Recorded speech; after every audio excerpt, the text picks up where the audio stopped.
संविधान को बदलने के लिए तो मोदी जैसे 7 जन्म लेने पड़ेंगे। बटन कोई भी दबाओ वोट कहीं और जाता है, तो ये कहीं माहौल बनाने की कोशिश तो नहीं हो रही है कि 400 पार हो ही जाएगा? नहीं, ये जो 400 पार का है, ये मोदी जी झूठ की मशीन है, झूठ का जनरेटर है। और यदि मोदी जी को इतना विश्वास है कि हम 400 पार कर जाएंगे तो अब की बार जो है बैलेट पेपर से इलेक्शन करा देना। और यदि बैलेट पेपर से भी नहीं कराना चाहते तो जो ईवीएम से इलेक्शन होगा उसमें जो वीवीपैट की जो पर्ची निकलेगी उसको मतदाता को दिला दे एक बार, इनको अपनी औकात का पता लग जाएगा। ईडी आम आदमी के पास क्यों भेज रहे हैं और किसी के पास क्यों नहीं भेज रहे? टीएमसी के पास क्यों भेज रहे हैं ईडी? कांग्रेस के पास क्यों भेज रहे हैं ईडी? कह रहे जिन्होंने चोरी करी उनको पकड़ रहा हूँ। तुम सबसे बड़े चोर बैठे हो। भ्रष्टाचार हटाओ। सबसे बड़े चोर तुम बैठे हो। ये जो हमारे हिंदूवाद फैला रहे हैं, हिंदूवाद फैला रहे हैं।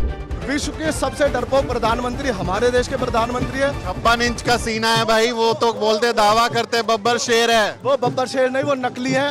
पिछले 10 साल में जितनी घोषणाएं की सारी झूठी की। 15 लाख रुपए आपके खाते में आएंगे।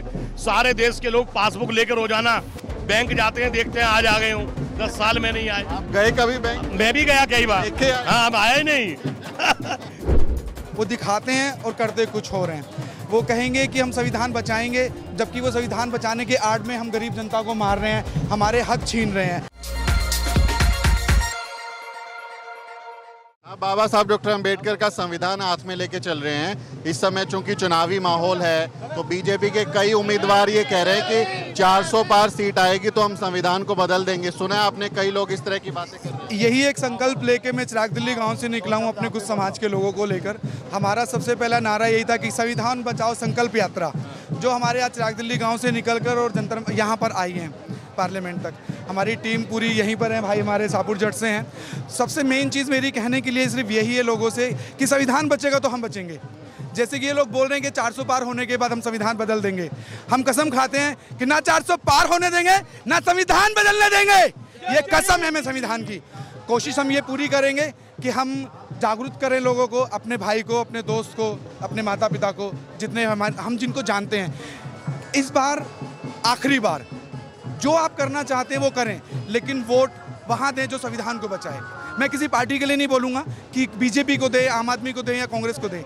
वोट आप लोग उनको देना जो संविधान के लिए लड़े, जो हमारे समाज के लिए लड़े। समाज में मैं ना हिंदू, ना मुस्लिम, ना सिख, ना ईसाई, ना मैं अपने किसी और उनको बोलता हूँ। इंसानियत एक ऐसी चीज़ है जिसको वो तोड़ना चाहते हैं। भाई को भाई से लड़ा रहे हैं आज की डेट में, तो उसी चीज़ की लड़ाई लेके मैं चल रहा हूँ। मैं अपने गांव में सबसे यही कहता हूँ कि आप जिस मर्जी को वोट दें, एटलीस्ट उसको दें जो आपके बच्चों के साथ खड़ा हो, जो आपके बच्चों को रोजी रोजगार देने के लिए खड़ा हो, जो आपके बच्चों को एक संकल्प दे कि हाँ आपने करना क्या है। अभी जैसे बात चल रही है साहब, अभी जैसे बात चल रही है, मोदी जी अभी अंदर आए थे संसद भवन के भीतर, बाबा साहब को उन्होंने फूल अर्पित किए, याद किया। आपको लग रहा है कि वो इस संविधान को मानते हैं, बाबा साहब के संविधान को मानते हैं? बाबा साहब के संविधान के द्वारा जो भी पढ़े लिखे बच्चे हैं वो मोदी जी को बहुत पीछे छोड़ चुके हैं पहले ही। और मोदी जी तो बहुत बाद में पैदा हुए, हम तो 1962 में नौकरी पर लग गए थे उनके संविधान के द्वारा। 21 साल हमें रिटायरमेंट को हो गए और उनकी बदौलत हम और हमारे बच्चे और बच्चों के बच्चे बहुत अच्छी तरक्की कर गए। और तरक्की कर गए तो ये संविधान का दिया हुआ ही है। लेकिन सरकार जो जिस तरह के काम कर रही है, मोदी सरकार उसके काम के दम पे अपना कह रही है कि वोट मांगना है, आगे वो वोट मांग रही है कि सरकार बनाओ, हमारी तीसरी बार भी बना दो। लग रहा है कि वो वाकई में संविधान को मानते हैं, क्योंकि एक तरफ वो माथा टेकते हैं, एक तरफ वो बदलने की बात करते हैं। ये सिर्फ दिखावे की राजनीति है उन लोगों की।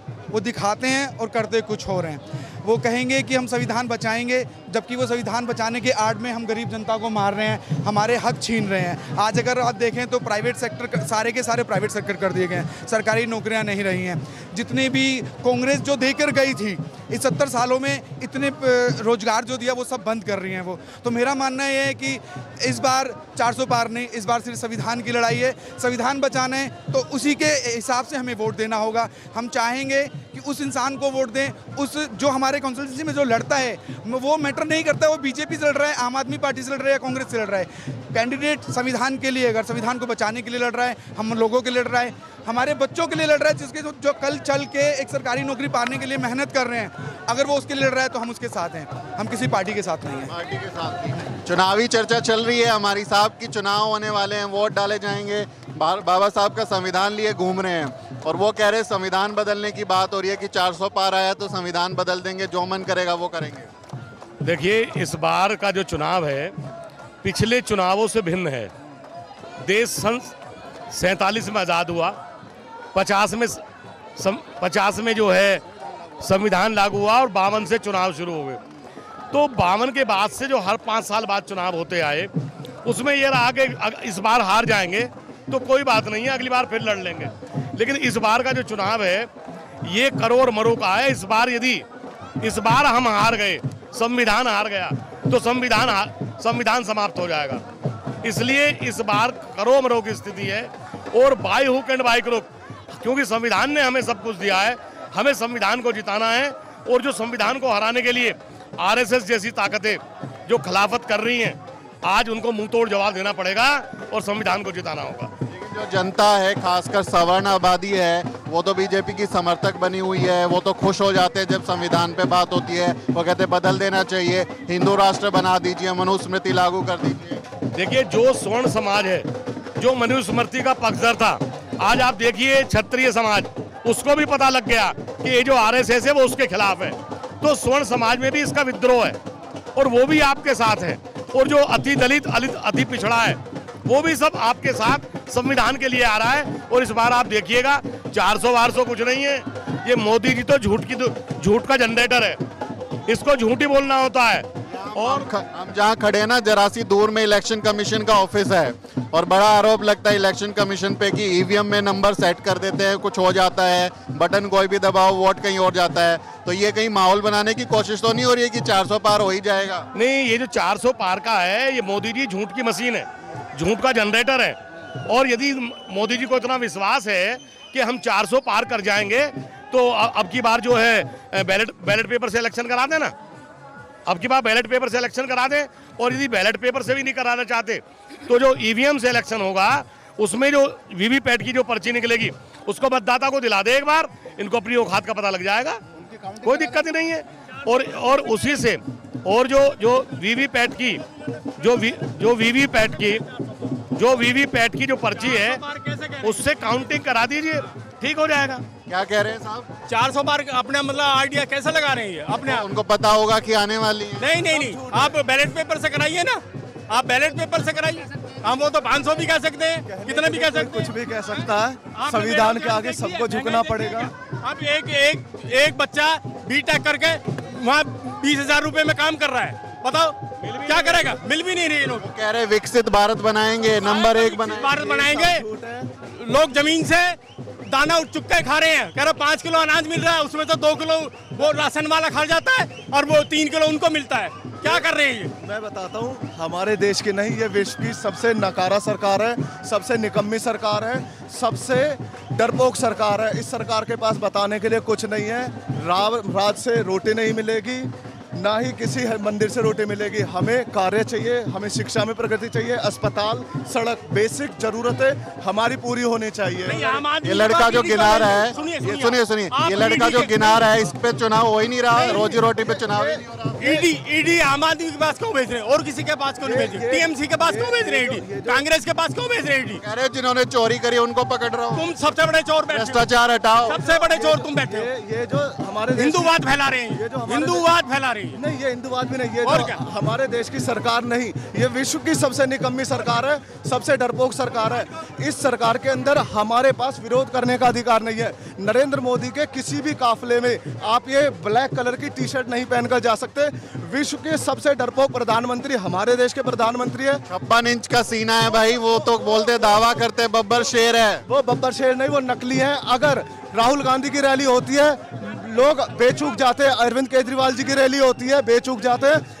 एक नरेंद्र मोदी जी की रैली एक ऐसी होती है जिसमें बाहर गार्ड लगाकर बिठाए जाते हैं, जिसमें बताया जाता है कि आप काले कलर का कलम, काले कलर की कमीज, काले कलर की टी शर्ट नहीं पहन सकते। जो व्यक्ति अपने विरोधियों को एक्सेप्ट नहीं कर सकता, उससे डरपोक कोई भी इस देश का नहीं, विश्व का राज्य नहीं हो सकता। मोदी को डरपोक कह रहे हैं चौहान साहब, वो कह रहे हैं कि हम तो पाकिस्तान में घर में घुस के आपका जो चैनल है वो निर्भीक चैनल है, मैं बहुत ज़्यादा देखता हूँ, मैं बहुत लाइक करता हूँ आपको। और ये मोदी जो अभी परसों उसने एक स्टेटमेंट दी है कि जिसमें अंबेडकर साहब नीचे आ जाएं ऊपर से नीचे आ जाएं तो भी संविधान को नहीं बदलूंगा। ये उनका जो कथन है वो बहुत गलत है, जो सामाजिक हमारे समाज के लिए बहुत वो है। अम्बेडकर साहब की बड़ी बेइज्जती कर रहे हैं ये मोदी साहब, मैं इसे ही कर रहा हूँ। संविधान को बदलने की बात तो हमारे देश के क्या विश्व में किसी आदमी की नहीं है। संविधान को बदलने के लिए तो मोदी जैसे 7 जन्म लेने पड़ेंगे, बीजेपी हो कोई भी सरकार हो, संविधान का विरोध करने की हैसियत किसी में नहीं है। अरे इसी जन्म में कर देंगे भाई संविधान को, हम छोड़ेंगे। ऐसी बातें बोलने में बहुत अच्छी लगती है, ये बातें बोलने के लिए सब कुछ है। मोदी जी ने अब तक जितनी घोषणाएं की पिछले 10 साल में जितनी घोषणाएं की सारी झूठी की। 15 लाख रुपए आपके खाते में आएंगे, सारे देश के लोग पासबुक लेकर रोजाना बैंक जाते हैं, देखते हैं आज आ गए हूँ, 10 साल में नहीं आए। आप गए कभी बैंक? मैं भी गया कई बार, हाँ हम आए नहीं और कहा कि 2 करोड़ नौकरी देंगे। अच्छा बच्चे इंतजार कर रहे हैं, वो बच्चे ओवर एज भी हो गए पिछले 10 साल में। इस देश उन्होंने कहा स्मार्ट सिटी बनेगा, उन्होंने कहा बुलेट ट्रेन चलेंगी, उसने कहा इस देश के जो हवाई चप्पल पहनने वाले हवाई जहाज में चलेंगे। ये सारा झूठ की मशीन, झूठ का जनरेटर और 400 का नारा, झूठा नारा। और इस बार संविधान नहीं, इसे सरकार बदलेगी। और मोदी जी भूल जाते हैं जिस संविधान को बदलने की बात कर रहे हैं उसी संविधान से बैठे हैं इस पद पर इसी संविधान से बैठे, नहीं तो चाय बेचते थे। वो अपने आप खुद कहते हैं तो चाय बेचते होते। तो ये बड़ी बात कही यहाँ पर लोगों ने कि संविधान को बदलने की बात करना गलत है और संविधान की बदौलत ही वो इस देश के बड़े पद पर पहुंचे हैं। इस बातचीत पर आपका क्या कहना है कमेंट करके जरूर लिखें। आपसे अपील है वीडियो को शेयर करें और हमारे चैनल को सब्सक्राइब करना ना भूलें। मेरा नाम सुमित चौहान है और इस वीडियो स्टोरी में मेरी मदद करें मेरे सहयोगी मोहित। अगले वीडियो में मुलाकात होगी दोस्तों, जय भीम। साथियों, अगर आपको द न्यूज वीक का काम पसंद है और आप चाहते हैं कि हम यूं ही अम्बेडकरवादी पत्रकारिता करते रहें तो हमारी आर्थिक मदद जरूर करें। आप अपनी स्क्रीन पर दिखाई दे रहे इस QR कोड को स्कैन करें और न्यूज वीक फाउंडेशन के खाते में अपनी दान की राशि भेजें। QR कोड के अलावा आप UPI के जरिए भी मदद कर सकते हैं। आप हमारी UPI ID newsweek@yes bank पर भी मदद भेज सकते हैं। इसके अलावा आप हमारे अकाउंट में भी मदद भेज सकते हैं। खाते का नाम है Newsweek Foundation, account number है 02358800000640। IFSC कोड है YesB000235। बैंक का नाम यस बैंक है और ब्रांच है नेहरू पैलेस दिल्ली। आप डोनेशन के एवज में इनकम टैक्स में भी छूट पा सकते हैं। डोनेशन की रसीद पाने के लिए ट्रांजैक्शन का स्क्रीनशॉट हमें भेजें। टाइप करें डोनेशन स्पेस आपका नाम और हमें 8595794224 पर व्हाट्सएप करें।